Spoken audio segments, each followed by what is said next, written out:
Hi friend, Gujarati cooking channel में तमारुं स्वागत है। आज આપણે મસ્ત મજાનો રસાદાર સરસ એવો સૂંદો બનાવ્યો છે। તો આ સૂંદો બનાવવો એકદમ સરળ છે, પણ સમય ક્યારે કેવી રીતે બનાવો ને એ વધારે મહત્વનું છે। આખું વરસ આવો રસો રહે છે। હવે પહેલી વસ્તુ કે આપણે અહીંયા રાજાપુરી કેરી લેવાની છે, એ સિવાય સૂંદા માટે બીજી કોઈ કેરી વાપરવાની નથી।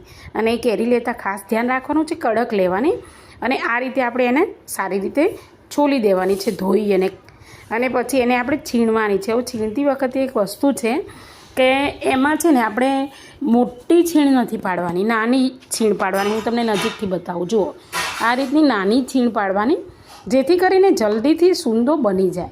હવે આ રીતે ઘણા મોટી છીણ પાડતા હોય છે ને, એટલે શું સૂંદાનો ટેસ્ટ બી ના સારો આવે અને આમ છાંડા જેવું લાગે છે। એટલે આ રીતે હવે બધી છીણી ગઈ છે। હવે એક તપેલીમાં મેં એને ટ્રાન્સફર કરી લીધું છે।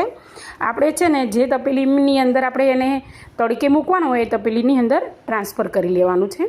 અને ખાંડ જોઈ લેવાની કે સાફ કરી લેવાની, અંદર કંઈ હોય નહીં।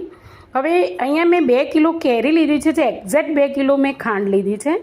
અને અહીંયા એ પહેલાં આપણે થોડું હળદર અને મીઠું એની અંદર મિક્સ કરવાનું છે અને સારી રીતે હલાવી લેવાનું। અને એના પછી અહીંયા ખાંડ એડ કરી છે। લોંગ વિડીયો જોઈ લેશો એટલે વધારે ખબર પડશે। મીઠું હળદર નાખ્યા પછી આપણે ખાંડ એડ કરીશું, અને ખાંડ એડ કર્યા પછી આ બધી પ્રોસેસ છે ને, જે દિવસે આપણે છીણ બનાવી છે ને સાંજે, એ દિવસે રાતે જ કરી લેવાની છે। એ વસ્તુનું ખાસ ધ્યાન રહે કે રાત્રે જ આ પ્રોસેસ કરવાની। તો હવે ખાંડને સારી રીતે મિક્સ કરી લેવાની છે। તો 2 કિલો કેરી છે ને 2 કિલો ખાંડ છે।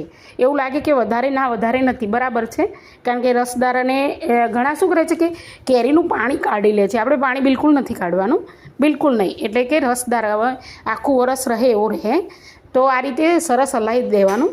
જો તમે જેમ જેમ હલાવતા જશો ને એમ ખાંડ અને સૂંદા વચ્ચે એક ખટાશ અને ગળાશ વચ્ચે એક પ્રોસેસ થાય છે, અને મીઠાના કારણે પાણી અહીંયા છૂટું પડે છે, એટલે એકદમ લચકા જેવું પાણી થઈ જાય છે। તમે જુઓ ખાંડનો એક પણ દાણો નહીં દેખાય।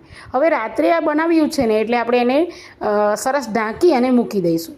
અને જ્યારે પણ તડકામાં 4 દિવસ મેં અહીંયા રાખ્યો હતો। હવે એક વસ્તુ જોવાની, તડકામાં રાખી અને પછી 4 દિવસે રોજ હલાવવાનું, અને એ જોવાનું કે શાક કેવી રીતે આપણે ચડી જાય છે, એવી રીતે ચડી જાય ને એવું જોવાનું। પછી જ્યારે એ ચડી જાય છે ત્યારે આપણે એમાં મસાલો કરવાનો છે। એમાં અમે મરચું નાખ્યું છે, પછી કાળા મરીનો પાવડર છે, તજનો પાવડર છે, જીરું નાખ્યું છે, અને સ્વાદ પ્રમાણે મીઠું નાખ્યું છે। તો આટલો સરસ વિડીયો બનાવું છું, સબસ્ક્રાઈબ કરવાનું ના ભૂલતા।